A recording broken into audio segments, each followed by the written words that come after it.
Ես միշտ ուրախ եմ դառնում երգով ու խաղով կարկաճով արվակի Բանաստեղծ, մանկագիր, դրամատուրգ եւ թարգմանիչ, գրական բոլոր հնարավոր մրցանակների դափնեկիր եւ պետական բարձր պարգևների մրցանակակիր Սուրեն Մուրադյանի 95-ամյակը Խնկո-Ապոր գրադարանում է համախմբել նրա մտերիմ բարեկամներին եւ ամենահավատարիմ լսարանը փոքրիկ ընթերցողներին։ Ճանաչված եւ համաժողովրդական սեր վայելող գրողը մի ամբողջ կյանք կես դարից ավելի հայրենիքում եւ Սփյուռքում իր պարզ ու լուսավոր գործերով տասնյակ սերունդներ է կրթել հայրենասիրության, ընկերասիրության, անձնվիրության, ազնվության ու մարդու հանդեպ սիրո գաղափարներով։ Դառնայի ջահել ու խենթ սիրահար, հոգով խանդավառ ու վայելեի մի ջահել տարի, մի երկար տարի, եւ ոչ մի բանի չդժգոհեի։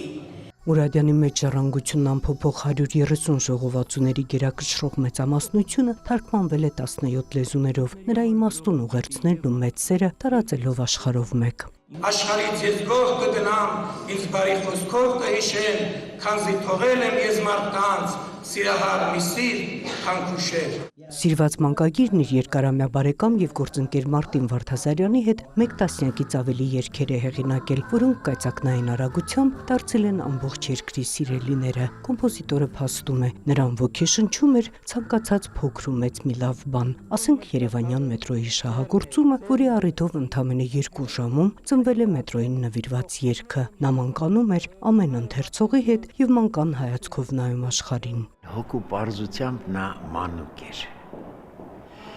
Ամեն ինչին նայում էր մանուկի եւ միանգամից երկու կետից, թե ինչպես է կնկալի մանուկը եւ ինչպես է հարկավոր անել, որ նա ընկալի ճիշտը։ Սուրեն Մուրադյանի ամենամեծ տաղանդը փոքրիկների հետ լիակատար անկեղծությունն էր, դրանց աշխարհում կատարյալ ներդաշնակություն ապրելու կարողությունը։ 4 տասնամյակից ավելի է, ինչ Թումանյանի Պոչատաղվեսի հիման վրա նրա ստեղծած պիեսը Երևանյան տիկնիկային թատրոնի խաղացանկի ամենասիրված ներկայացումներից է։ Թումանյանի 1.5 էջանոց հեքիաթը Մուրադյանը վերածել է 40 էջանոց պիեսի մեծ դինամիկայով եւ ինտերակտիվ ձևաչափով։ Չկա Սուրեն Մուրադյանը, չկա Ռոբեն Մարուքյանը, որը բեմադրել էր, չկա դերասանական առաջին կազմը, որ խաղում էր այդ ներկայացումը, բայց ներկայացումը կա եւ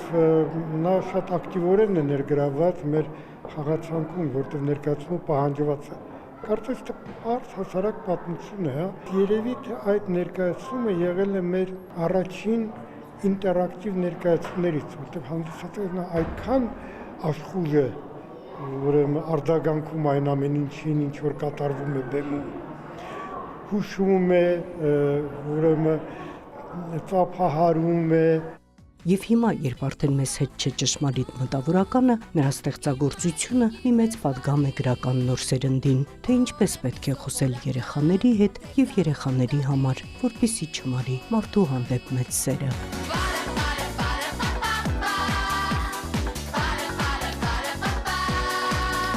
Նունե Ալեքսանյան, Հովհաննես Քյոսեյան, լուրեր։